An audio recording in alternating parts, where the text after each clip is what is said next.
In HTML, if we want to add styling to our documents, we can use the style element. Likewise, if we want to add scripting to our pages, we can use the aptly named script element. And that is where we're going to start our tabbed panels. So I've opened up the next.htm from the 08_02 directory. Now, before we start adding any scripting to the page, I want to talk about the structure of the file. If I were to preview the file in the browser right now and scroll down, we have this little section over here on the right-hand side now. It says Core Languages, and it has 3 examples, HTML, CSS, and JavaScript. So these are going to be our tabbed panels. Right now, of course, we don't have any scripting written, so we're seeing them the same way somebody would see them if they didn't have JavaScript enabled. And the functionality of them is actually pretty good. If you click on CSS tab, for example, it goes down to CSS. If you click on JavaScript, it jumps down to JavaScript. So it still kind of sort of works, and you can see everything. And I really like making sure that anything that I build that's going to have scripting involved in it at least functions at a very minimal level in case that JavaScript is disabled. I don't want content hidden to the point where somebody can't access it. So it's very important for me that everybody can access my content, not just people with JavaScript enabled. Okay, the next thing I want to do before we start scripting is go over the structure of those elements, because it's really important that we understand how this sort of works hand in hand.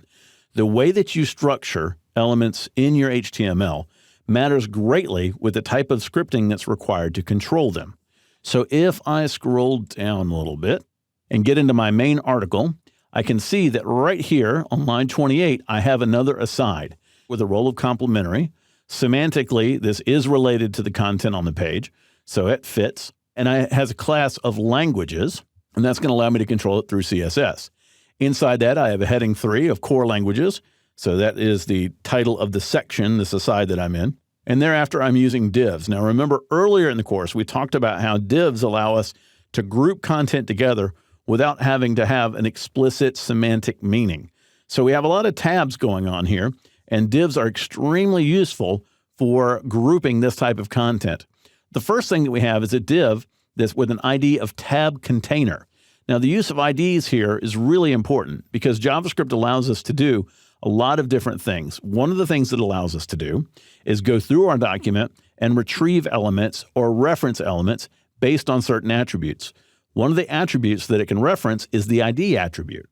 So the ID attribute is unique, meaning I can only use it once per page. So if I give an ID of tab container, I know in scripting that that is the only element that I could be referring to. So this has a div ID of tab container, and that surrounds both the tabs and then the panels themselves. So the tabs are in another div with an ID of tabs. I have 3 of those, tabs 1, 2, and 3. And notice that they are linking down to the IDs of the panels below them. And then I just have the text that displays HTML, CSS, and JavaScript. Now below the tabs, I have another div with an ID of containers. This wraps all of the actual panels themselves, panels 1, 2, and 3. Inside of that, I have the individual panels. Notice that they have an ID of tab panel 1, we have tab panel 2, and we have tab panel 3. And each of these divs surrounds an H4 followed by paragraphs that have descriptive text. That is the entire structure of my tab panels. I try to make elements like this as small as possible in terms of structural elements. I don't like overusing a lot of div tags, although I certainly have a good many here. They all serve a specific purpose. So I try to make this as lightweight as possible. Okay, let's scroll all the way down to the bottom of our page. The same way that when we were wanting to do some styling, we used a style tag. When we want to do some scripting, we use a script tag. Now, where you place this script tag is pretty important. We're going to place ours at the bottom of the page. So go down below the footer, but in front of the closing body tag, and we're going to open up a new script tag. Now, script tags can have a couple of different attributes.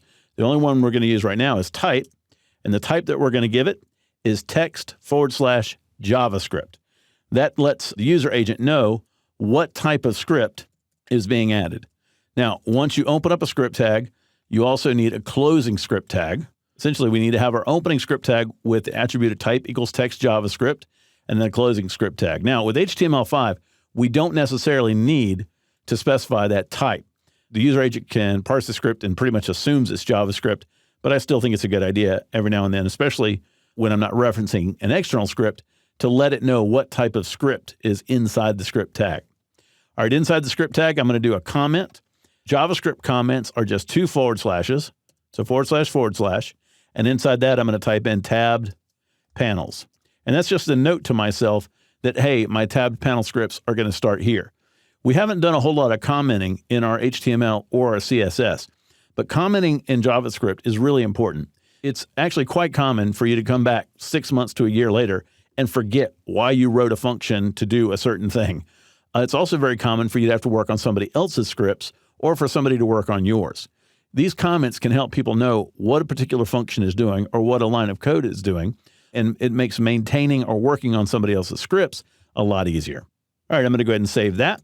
And now that we've opened up a script tag, we can begin the process of writing our tab panel scripts, and we're going to start that in the next exercise.